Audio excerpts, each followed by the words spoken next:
there are few people 20-30% લોકો એવા છે કે જે પોતાની મરજીથી સ્પર્ધાત્મક પરીક્ષાઓની તૈયારી કરવા માંગે છે, પણ બાકીના ઘણા બધા લોકો એવા છે કે જેમની પાસે બીજું કોઈ ઓપ્શન નથી અને એટલા માટે એમને સ્પર્ધાત્મક પરીક્ષાની તૈયારી કરવી છે.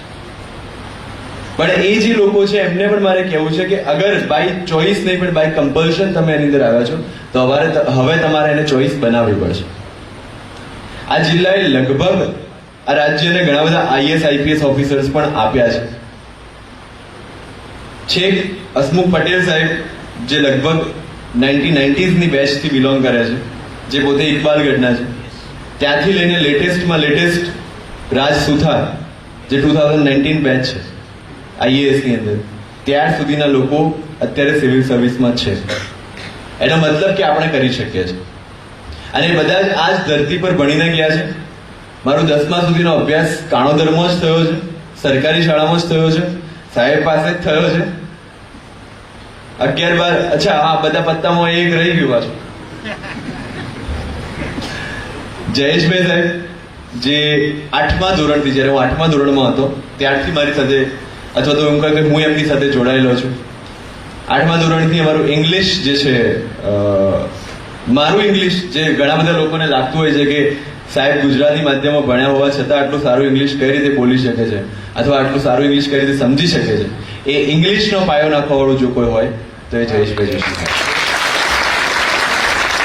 અને ઇંગ્લિશ કરતા વિશેષ મને જે ફ્રીડમ મળી પોતાની જાતને એક્સપ્રેસ કરવાની, નવું શીખવાની, નવું કરવાની, એ ફ્રીડમ આપનાર પણ એ પોતે છે.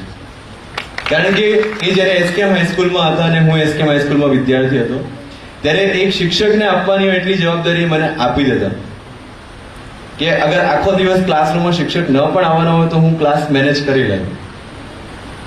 ત્યારથી લઈને એ જે ફ્રીડમ મને મળી છે અને એના કારણે જે કોન્ફિડન્સમાં વધારો થયો છે, એના પાછળનું જે જવાબદાર પરિબળ છે. એના સિવાય જ્યારે હું એસેન્ટમાં મેં એડમિશન લીધું ને એસેન્ટમાં જ્યારે એડમિશન લીધું ત્યારે પણ એટલી ફીસ ભરી શકાય એટલી મારી કોઈ કેપેસિટી નહોતી.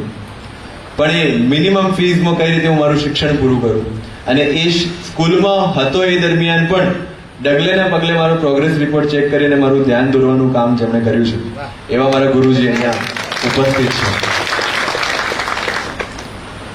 એટલે કહેવાનો મતલબ, coming back to the point, કે આજે યુપીએસસી ની જર્ની છે, તમે લોકો મારા વતનના છો, નજીકના છો, કારણ કે હું બહાર જઈને એસેન્ટ કે એસકેએમ કે કંઈ કહું તો કોઈને ખબર નહીં પડે, પણ અહીંયા હું એટલા માટે તમારી સાથે કનેક્ટ કરી શકું છું બીકોઝ તમને ખબર છે કે શું છે અને શું નથી. અને એ આખી જર્ની જે છે તમે જુઓ છો કે 5મા ધોરણથી લઈને શરૂઆત થઈ છે. 11-12માં સાયન્સમાં તો આમ બી રવિવાર આવતા નથી, રાઈટ? અને જ્યારે કોલેજમાં હતો ત્યારે કોલેજમાં જેટલા પણ વેકેશન્સ છે, વેકેશન્સ મેં નિર્માણ, ડિવાઇન ટેલેન્ટ ને લાયન્સ ક્લબની અંદર લગાવેલા છે. અને ત્યારે જઈને આજે હું અહીંયા ઉભો છું.